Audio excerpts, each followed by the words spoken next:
अच्छा अच्छा। तो आपको तीनों में से सबसे कठिन, जैसा कि अभी मैंने पूछा आपसे, को राजस्थान में का ज़िला मिलता है कहीं, राजस्थान में नौकरी हम्म। करने का मौका मिलता है या जहाँ भी आपको, तो आप राजस्थान के ग्रामीण हम्म। क्षेत्रों के लिए क्या करोगे?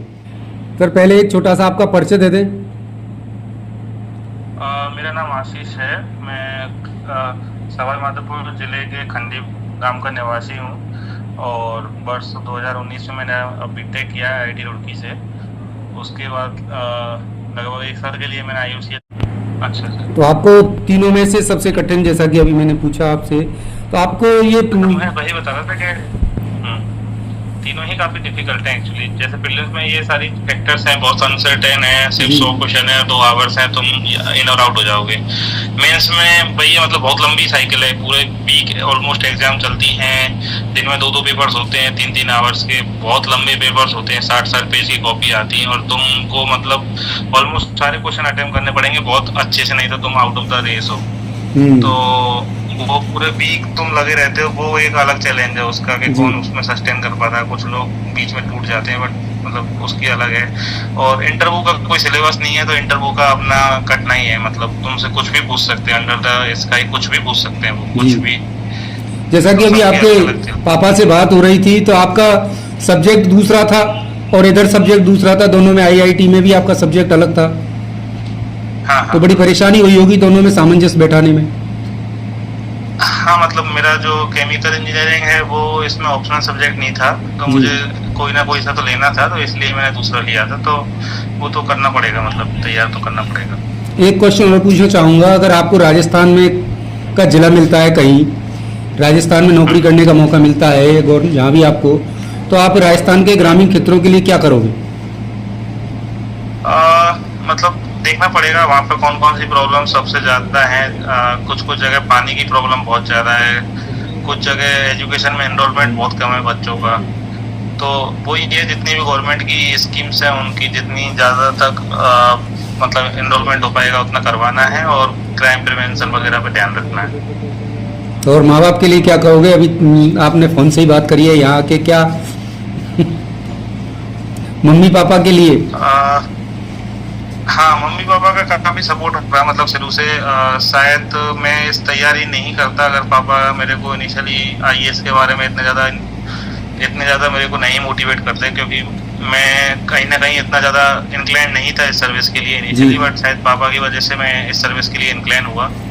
और मम्मी का काफ़ी सपोर्ट है, क्योंकि जब मैं इस एग्ज़ाम में बहुत बार फेल हुआ हूँ, तो मतलब उस टाइम पे कैसे अपने आप को मोटिवेट रखना है और फिर से तैयारी करनी है, तो ये सब चीज़ों में दोनों में माँ बाप का काफ़ी सहयोग रहा है। बिल्कुल। और आजकल बच्चे मोबाइल से चिपके रहते हैं, मोबाइल की दुनिया में बहुत ज़्यादा, सोशल मीडिया पर, उनके लिए क्या कहोगे आप? उनके लिए यही है, क्योंकि प्रायोरिटीज फिक्स कर लो। मोबाइल पर रहोगे तो मोबाइल पे रह जाओगे, है ना।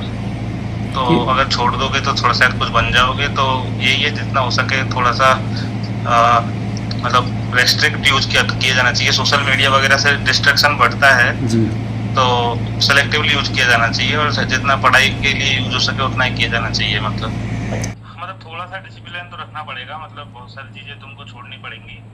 शादी वगैरह है ये तो मतलब मैंने तो काफ़ी टाइम हो गया, मतलब बारात में गए हुए मुझे मुझे नहीं पता मैं लास्ट कब बारात में गया था, बट अच्छा। हाँ थोड़ा सा डिसिप्लिन तो रखना पड़ेगा। मतलब ये सब चीज़ें फंक्शंस वगैरह मतलब कुछ हद तक रेस्ट्रिक्ट करने पड़ेंगे, और थोड़ा सा सेक्रीफाइस तो करना पड़ता है ये सब चीज़ें। बिल्कुल बिल्कुल बिल्कुल। तो आप अपने जो साथी हैं या जो बच्चे हैं छोटे, उनके लिए क्या मैसेज देना चाहोगे आप? मेरा यही है, अगर इस एग्ज़ाम की तैयारी कर रहे हैं तो मतलब इस एग्ज़ाम में कंसिस्टेंसी बहुत ज़रूरी है, डेडिकेशन होना बहुत ज़रूरी है। अ, मतलब काफ़ी 3 स्टेज हैं, तो पता नहीं चलता कब कौन सी स्टेज में फेल हो जाओगे, तो जी मतलब आप लोग को अपना प्रयास करते रहना है, अपना डेडिकेशन दिखाना है पूरी तरह से, और लगातार मेहनत करोगे तो शायद सफलता मिल जाएगी। आपसे इंटरव्यू में क्या पूछा गया था? इंटरव्यू में मेरे से वैसे मेरा ऑप्शनल से रिलेटेड पूछे गए थे क्वेश्चंस, प्रेमचंद के उपन्यास, फिर अलग अलग उपन्यास, फिर यशपाल के उपन्यास। इसके अलावा जो अपने फूड आइटम्स होते हैं, एक्सपायरी डेट होने के बाद अगर उनको कंज्यूम करें तो क्या होगा, और अल्ट्रा प्रोसेस फूड्स क्या होते हैं, इसके अलावा फिर एनवायरनमेंट, सस्टेनेबिलिटी और एनर्जी डिमांड को कैसे बैलेंस किया जाए भारत के कॉन्टेक्स्ट में बताओ। एंड उसके अलावा जैसे दो सिचुएशन बेस्ड क्वेश्चन थे, अगर आप एसपी हो तो कैसे अलग अलग सिचुएशन दी थी उन्होंने, तो कैसे हैंडल करोगे। फिर ये पूछा था पोस्ट एक्ट और पोस्को एक्ट में क्या डिफरेंस है, और आप अपने वर्क प्लेस में मतलब पोस्ट एक्ट को कैसे पब्लिसाइज करोगे। एंड बस यही सब चीज़ें थी। तो आपको तीनों एग्ज़ाम में सबसे ज़्यादा कठिन कौन सी लगी? 3 टेस्ट होते हैं ना एक। हाँ, मतलब मेरे हिसाब से हर मतलब तीनों ही काफ़ी कठिन है, क्योंकि प्रीलिम्स में जैसे प्रोबेबिलिटी काफ़ी कम है सक्सेस होने की, मतलब बहुत कम लोग ही सेलेक्ट हो पाते हैं, मतलब 6-7 लाख लोग में से सिर्फ 12,000 लोग आते हैं। जी। तो उसकी अलग चैलेंजेस हैं। थोड़ा सा बोल भी सकते हैं रैंडम है काफ़ी, मतलब हो गया तो हो गया, नहीं हुआ तो नहीं हुआ, क्योंकि सिर्फ 100 क्वेश्चन है और 100 क्वेश्चन तुम्हारा फिर डिसाइड कर देंगे सिर्फ 2 आवर्स